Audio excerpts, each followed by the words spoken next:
On the way to the studio. 4 weeks till the 50th birthday. Ooh. When I was a kid, you didn't hear about older people playing in punk and metal bands. Punk and metal were brand new. Career options in the arts in general were pretty limited.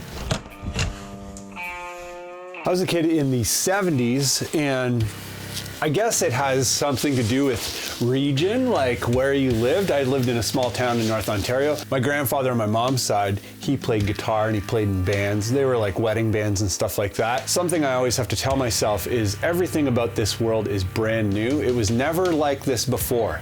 Ever.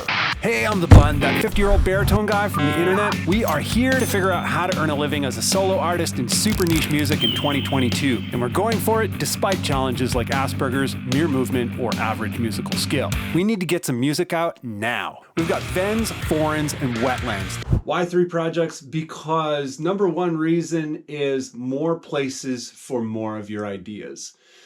With only one project, most of your ideas are not going to be usable. Wetlands is the closest to a complete EP, so we're going to start there. The immediate goal is to release a 5-song Wetlands EP to all the big streams by January 21st, 2022. My official 50th birthday. Why 5 songs? It's enough for a decent listen, and it showcases what the project is all about. We're going to give ourselves 4 weeks to get this done and out. We have 5 tunes written. The last of those was just finished. It's called Imperial. I posted that to Bandcamp today if you're curious how that turned out. The link is below. The demo singles that we're going to be working with for this EP are Wetlands, Think Tank, Decorated, and Imperial.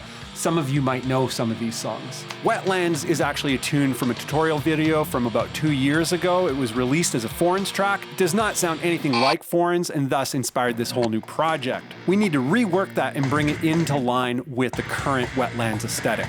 We'll be re-recording all of the guitars and all of the bass, then mixing, then mastering. Next will be artwork. Not sure what to do with the artwork. Typically, the whole idea here is that I do everything, that I'm a full stack guy. Artie from Self-Inflatable, he's established an aesthetic and a feel that I really like for Wetlands. I think we should talk to Artie.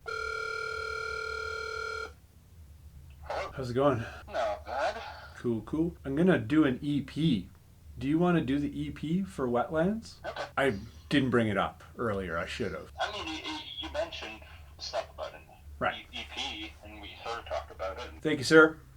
Later. Bye. Once all the tracks, art, and release info are final, we'll be able to publish to Spotify and everywhere else. We'll be using DistroKid to make all that happen. The link to DistroKid is below. So we only have 4 weeks to get all this stuff done. So to save a little bit of time, we're gonna be working in the DAW that is a single session. We're not gonna have multiple sessions. That's one way that we're gonna save time. The second reason we're gonna save time with that is because the mix is all gonna be in one session. It's not gonna be session after session after session, and it's gonna force us to make decisions and keep everything simple. If you follow the markers, we go 1, 2, 3, 4, 5, which is Think Tank, Bouquet, Decorated, Wetlands, and Imperial. The tempos change according to each song. These things are really easy to do in Reaper. John over at the Reaper blog can teach you everything there is to know about Reaper. All of the tones from this EP just come from the Bun Sonics HELIX tones. They work great, they sound great, they sound exactly like what I want to do, so I'm not going to be spending any time trying to get sounds. All of the guitar sounds are separated out. All of the heavy guitars are these pink tracks up here, and then the mid-gain tones are these green tones down here, and it's just left and right. I just do one guitar left, one guitar right. It's very rare that I'll layer things. Very, very rare. Let's see if we can find a layer. These tracks right here, left and right.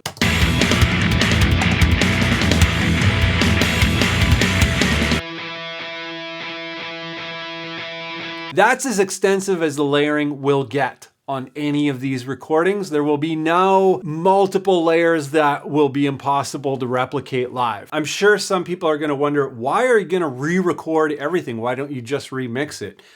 I'll be able to do a better mix if everything is recorded to the same specification? There is a scheduling problem. There is a distribution delay between DistroKid and the big streamers, Spotify, Apple Music, etc. It takes time to get everything up, and you need time to make sure everything is correct. We now have about 120 working hours to rework all the tunes, re-record, mix, master, sort out the art, and publish. That's a lot to do. With a shortness of time, it's really easy to start getting stressed out. It's really normal for a lot of people. In the past, you know, these jobs used to be handled by a lot of people. The producer, the recording engineer, the recording assistant, the guitarist, the bassist, the programmer, the mix engineer, the mastering engineer, the graphic artist, the label or publisher. How can we get all of this done to a satisfactory level, mostly solo? It's really common when we get stressed out to come up with a whole bunch of reasons why we don't want to do something. When things get difficult, we want to bail out. For myself, I could say, what's the point? Old people like me don't have good ideas, don't have new ideas. You know, am I fooling myself? Am I an imposter? Music is a young person's game. You know, I have no talent. I'm not a good musician. So we have 3 weeks to finish and publish 5 tunes. Final recordings can be meticulous. Good results can escalate into the thousands of takes on a 5-sound project when you're the only player. Then there's mixing and mastering. That can take forever too. We really need to make a schedule and stick to it. There's that saying, a task expands to the time allotted. This could all fail. We could miss our deadline. We'll have to deal with that if that happens. But if we succeed, we're gonna be able to just keep building. So let's get these tracks done and up to Spotify, then we can start experimenting and exploring how to connect with an audience. Who are they? Where are they? How do we do it? We're gonna do that in the next one.